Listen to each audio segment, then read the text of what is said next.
Hi there, I'm Stephanie Larios. Again, I'm a Julian Fellow in Civil Rights, and I actually completed my fellowship at the Cedar Rapids Civil Rights Commission here in Cedar Rapids, Iowa. This is a picture of me at my desk in my office, which is where I was a lot this summer.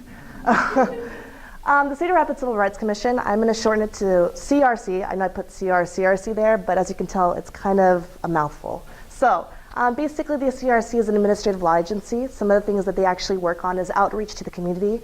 They focus their attention on civil rights, fair housing, and discrimination. They also investigate claims of discrimination and also enforce civil rights laws in employment, public accommodations, housing, credit, and education.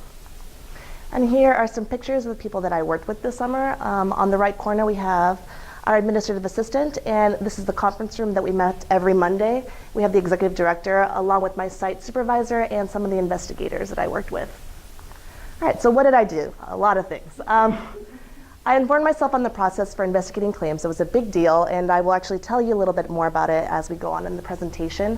As part of that, I analyzed data for any discrepancies to kind of see if discrimination occurred within these claims that were made. I also assisted, which is my favorite part, an educational outreach on fair housing and also the CRC. And I helped with clerical duties such as answering phones and helping people as they entered the office. Here I have a picture with me with Captain Crunch. At the Colonel's game, he tried to pitch a ball and clearly it didn't really work out. He has really short arms. So this was part of outreach that we did for ADA. All right, so investigating claims of discrimination, what does that entail? So basically an investigator will get a claim and they're looking for three things in the evidence. One of them is that the complainant belongs to a protected class. That would include sexual orientation, race, creed, religious beliefs, mental and physical disabilities. The list goes on.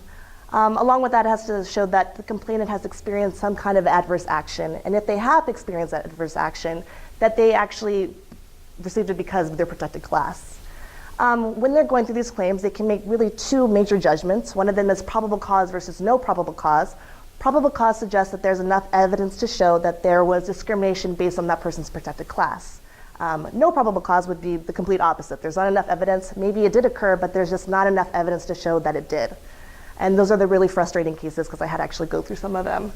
Once the case goes through, the investigator goes through to the executive director and also a civil rights commissioner. And from there, if they believe there is probable cause, it goes to conciliation or public hearing. Conciliation in this case is where we have the respondent and the complainant, they get together, they try to negotiate some kind of compromise. It usually ends up in a settlement. I actually witnessed one that was like $42,000. I wish I was them a little bit. Also public hearings in cases where conciliation can't be brought about. And they will actually bring up a judge, and the judge will kind of decide what the verdict should be in the settlement, for that matter.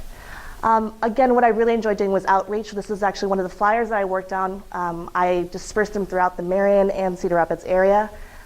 And it wasn't as effective as I was hoping, but it's okay. And so that was one of them. And I also worked on a postcard for a mailing campaign that hopefully they will use in the future.